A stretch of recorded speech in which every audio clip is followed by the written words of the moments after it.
welcome back my YouTube channel. Perkenalkan, nama saya Sodinia Tuatihulu. Saya salah satu mahasiswi dari STIA Galileo Batam. Saya jurusan manajemen. Saat ini saya akan mempresentasikan hasil makalah saya yang berjudul Harga Pokok Pesanan. Nah, sebelum itu jangan lupa di like, comment, subscribe, and share ya teman-teman.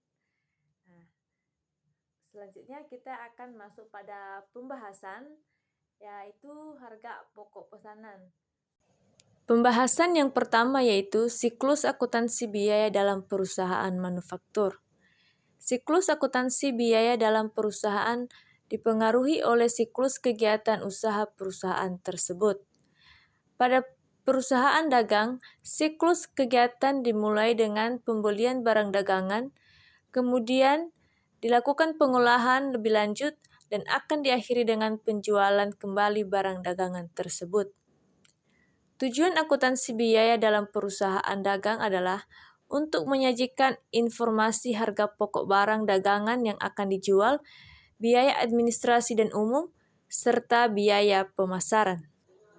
Dalam perusahaan manufaktur, siklus akuntansi biaya dimulai dengan pencatatan harga pokok bahan baku yang dimasukkan dalam proses produksi, dilanjutkan dengan pencatatan biaya tenaga kerja langsung dan biaya overhead pabrik yang dikonsumsi untuk produksi, serta berakhir dengan disajikannya harga pokok produk jadi yang diserahkan oleh bagian produksi ke bagian gudang. Oleh karena itu, pembahasan metode harga pokok pesanan akan menitik beratkan pada proses di perusahaan manufaktur saja. Siklus akuntansi biaya dalam perusahaan manufaktur digunakan untuk mengikuti proses pengolahan produk, sejak dari dimasukkannya bahan baku ke dalam proses produksi sampai dengan dihasilkannya produk jadi dari proses produksi tersebut. Yang kedua yaitu karakteristik metode harga pokok pesanan atau full costing. Metode harga pokok pesanan adalah suatu metode pengumpulan biaya produksi untuk menentukan harga pokok produk pada perusahaan yang menghasilkan produk atas dasar pesanan. Tujuan dari penggunaan metode harga pokok pesanan adalah untuk menentukan harga pokok produk dari setiap pesanan, baik harga pokok secara keseluruhan dari tiap-tiap pesanan maupun untuk persatuan.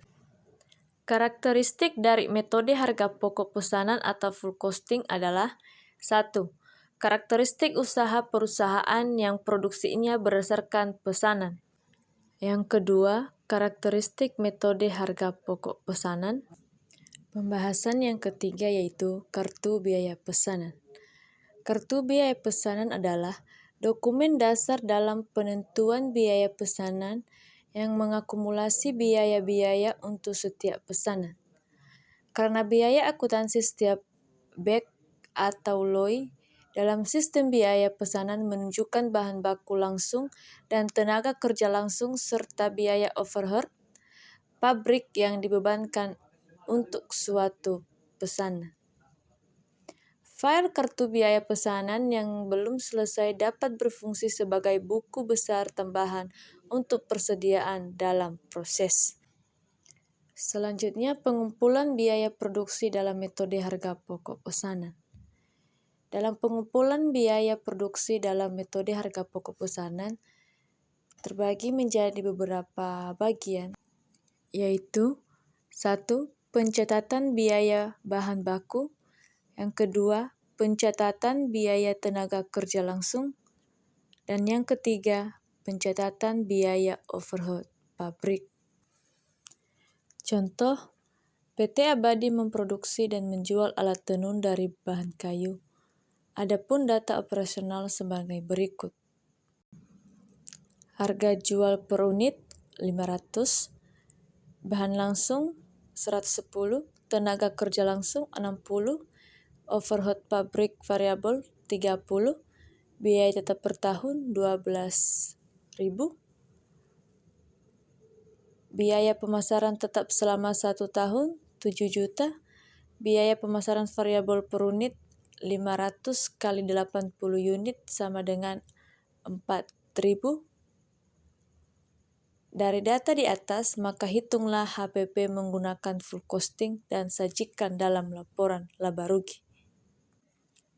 Penyelesaian biaya produksi berdasarkan full costing. Bahan langsung ditambah tenaga kerja langsung, ditambah overhead pabrik variabel, dan ditambah overhead pabrik tetap. Sama dengan 110 ditambah 60 ditambah 30 ditambah 12.000 per 100 sama dengan 3.200. Dan sebesar 320.000. Laporan laba rugi berdasarkan full costing. Penjualan dalam kurung 80 dikali 500 sama dengan 40 juta. Persediaan awal 0 rupiah. Harga pokok produksi dalam kurung 100 dikali 320.000 sama dengan 32 juta. Barang tersedia untuk dijual sama dengan sebesar 32 juta. Persediaan akhir 20 dikali 320 sama dengan 6.400.000. Harga pokok penjualan 25.600.000, laba kotor 14.400.000, beban admin dan penjualan 11 juta, dan laba bersih sebesar 3.400.000.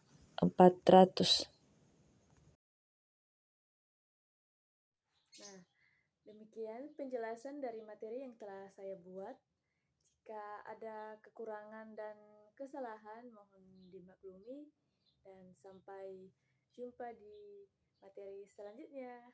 Bye-bye, see you.